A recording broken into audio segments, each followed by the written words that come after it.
नमस्कार। बहुत स्वागत है आप सभी दर्शकों का धनु राशि के लिए सूर्य राशि परिवर्तन के इस वीडियो में।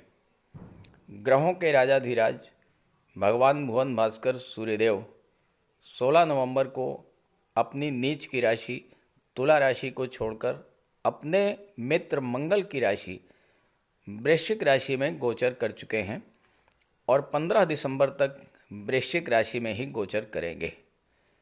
जब कोई भी ग्रह अपनी नीच की राशि से बाहर आता है तो उसे बहुत बड़ी राहत मिलती है, खुशी मिलती है और वो अपनी खुशी सभी को प्रदान करता है। समस्त चराचर जगत को उसकी खुशी का आभास होता है। इस गोचर की महत्वपूर्ण बात यह है कि सूर्यदेव अपने मित्र मंगल की राशि में गोचर कर रहे हैं, अपने मित्र के घर आए हैं। और दूसरी महत्वपूर्ण बात यह है कि अपने मित्र मंगल से त्रिकोण का संबंध बना रहे हैं, नवम पंचम का योग बना रहे हैं। ऐसे में सूर्य भी एक्टिवेट होंगे और मंगल भी एक्टिवेट होंगे। जब दो ग्रह जिन्हें ज्योतिष शास्त्र में ग्रहों का राजा, ग्रहों के सेनापति की संज्ञा दी गई है, जब ये एक्टिवेट होंगे तो हमारे जीवन में भी बहुत बड़ा सकारात्मक परिवर्तन लेकर के आएंगे। तो इस राशि परिवर्तन का धनु राशि के जातकों के जीवन पर क्या प्रभाव पड़ेगा, इसी का विश्लेषण करेंगे इस वीडियो में। ये विश्लेषण आपकी चंद्र राशि के आधार पर किया जा रहा है, यानी आपकी जन्म कुंडली में चंद्रमा जिस भाव में गोचर कर रहे हैं वहाँ पर अगर 9 का अंक लिखा है तो आपकी धनु राशि होगी और उसी आधार पर आप इस वीडियो को समझिएगा। तो ये है धनु राशि के जातकों की कुंडली। सूर्यदेव का गोचर आपकी कुंडली के 12वें भाव में है और मंगल का गोचर आपकी कुंडली के 8वें भाव में है।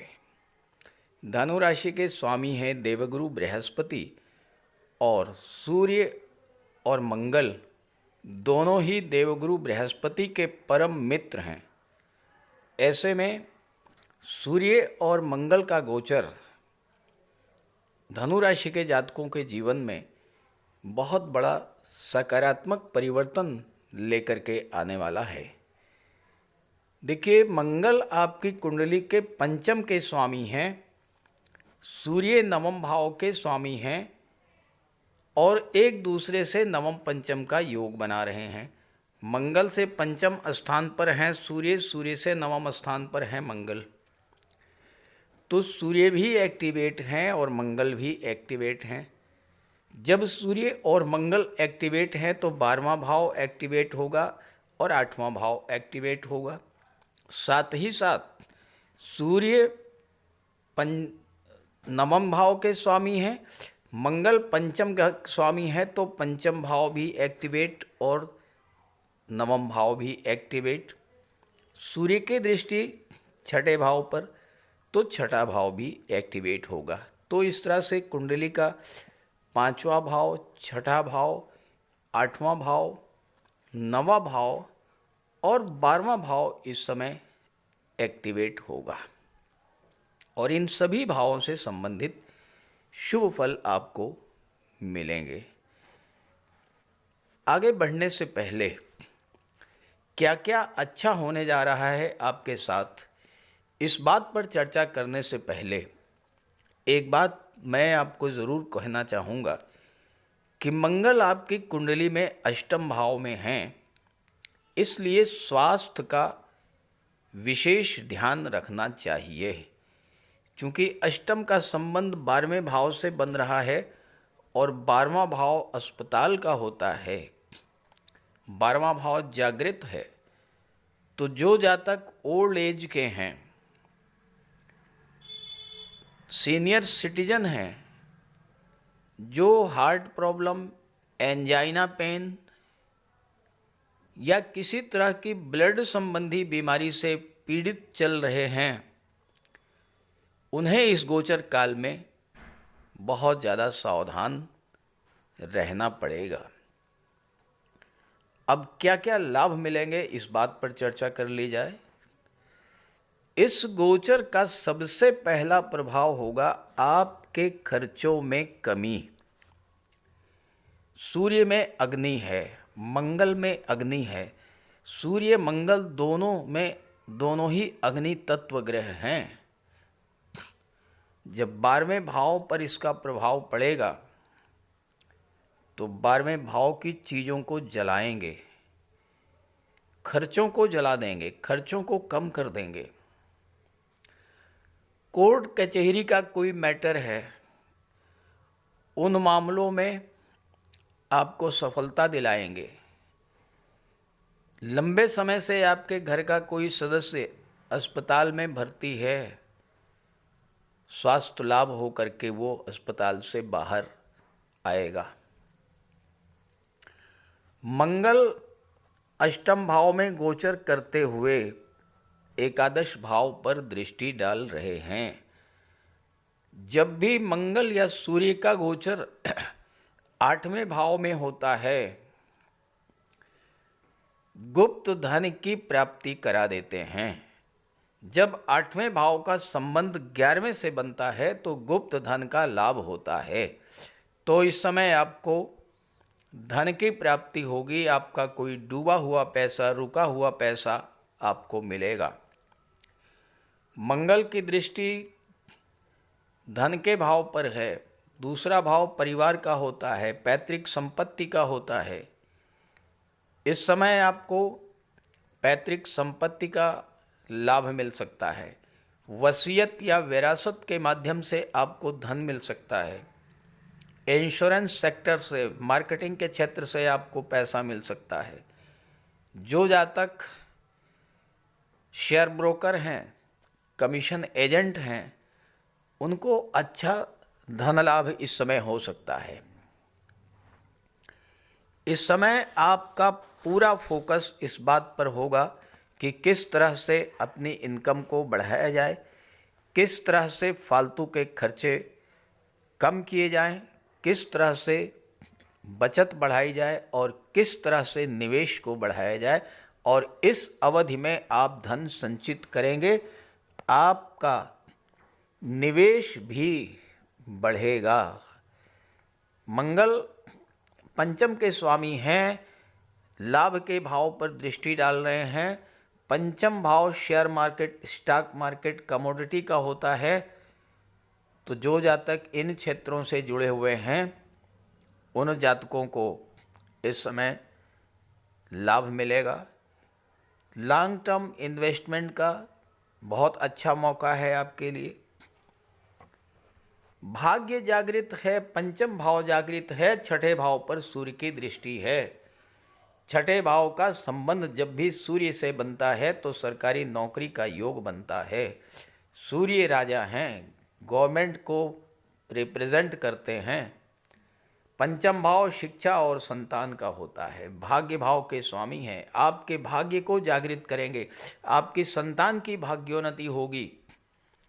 और जो छात्र प्रतियोगी परीक्षाओं की तैयारी कर रहे हैं, उनके लिए तो बहुत ही बेहतर समय है, क्योंकि सूर्य छठे भाव पर दृष्टि डाल रहे हैं, 12वें भाव में गोचर कर रहे हैं और 12वें भाव में सूर्य के साथ इस समय बुध भी हैं। 12वें भाव में सन मरकरी का बुधादित्य राजयोग भी बन रहा है और बुध आपकी कुंडली में दशम भाव और सप्तम भाव के स्वामी हैं। सूर्य बुध के बुधादित्य राजयोग के बनने से आपको विदेश में किसी मल्टीनेशनल कंपनी में, किसी विदेशी कंपनी में, प्रशासन के क्षेत्र में, आईटी सेक्टर में, मैनेजमेंट के क्षेत्र में जॉब भी मिल सकती है। कैरियर का स्वामी जब विदेश भाव में गोचर करता है तो ये वो समय होता है जब विदेशों में अपना कैरियर बनाने का बहुत अनुकूल समय होता है। अब विदेश का मतलब ये नहीं है कि आप अमेरिका, ब्रिटेन ही चले जाएं। विदेश का मतलब ये होता है कि अपनी मातृभूमि से दूर किसी दूसरे शहर में आपका कैरियर ग्रो करेगा। अपने कैरियर का संबंध आप विदेशों तक बढ़ाएंगे। अपने व्यापार का संबंध विदेशों से बनाएंगे, क्योंकि 7वां भाव व्यापार का होता है। बिजनेस ग्रोथ करने के लिए, विदेशों तक अपने व्यापार को बढ़ाने के लिए, विदेशों तक अपने व्यापार को फैलाने के लिए ये समय बहुत अनुकूल है, अत्यंत श्रेष्ठ है। क्योंकि भाग्य का स्वामी 12वें भाव में बैठा है, तो भाग्य तो आपको खींच करके विदेश ले जा रहा है। और ये जो महीना है 16 नवंबर से 15 दिसंबर तक, अगर आपकी इच्छा विदेश जाने की है तो आप प्रयास कीजिए, विदेश जाने के सपने आपके पूरे होंगे और इस कार्य में आपके पिता का भी सहयोग आपको मिलेगा। नवम भाव उच्च शिक्षा का है। पंचम के स्वामी के साथ नवम भाव के स्वामी का संबंध बन रहा है। जो छात्र उच्च शिक्षा के लिए विदेश जाना चाहते हैं, उनके विदेश जाने का भी बहुत अच्छा अवसर है इस समय। नवम भाव धर्म अध्यात्म का होता है, तीर्थ यात्राओं का होता है, देव दर्शन का होता है और इस समय आप किसी लंबी धार्मिक यात्रा पर भी जा सकते हैं। मंगल अष्टम में है और मंगल की 8वीं दृष्टि तीसरे भाव पर पड़ रही है। 8वां भाव परिवर्तन का होता है। हो सकता है कि कुछ जातकों का इस समय ट्रांसफ़र भी हो। हालांकि सूर्य मंगल त्रिकोण पर हैं और दोनों ही एक्टिवेट हैं। 8वां भाव भी एक्टिवेट है, 12वां भाव भी एक्टिवेट है। तो ट्रांसफ़र आपका विदेश यानी अपनी जन्मभूमि से दूर किसी स्थान पर होने का योग इस समय बन रहा है।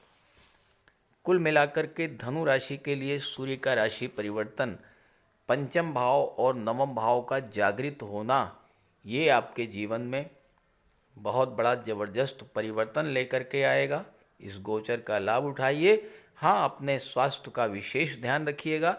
साथ ही साथ सूर्य पिता के कारक होते हैं, पिता के साथ संबंध अच्छे बना करके रखिएगा। प्रातःकाल सूर्यदेव को जल अर्पित कीजिएगा, गायत्री मंत्र का पाठ कीजिएगा। सूर्य गवर्नमेंट को शो करते हैं। सरकारी अधिकारी, सरकारी कर्मचारियों के साथ अपने संबंध बना करके रखेंगे तो सूर्य का इस गोचर का बहुत लाभ आपको मिलेगा। नमस्कार।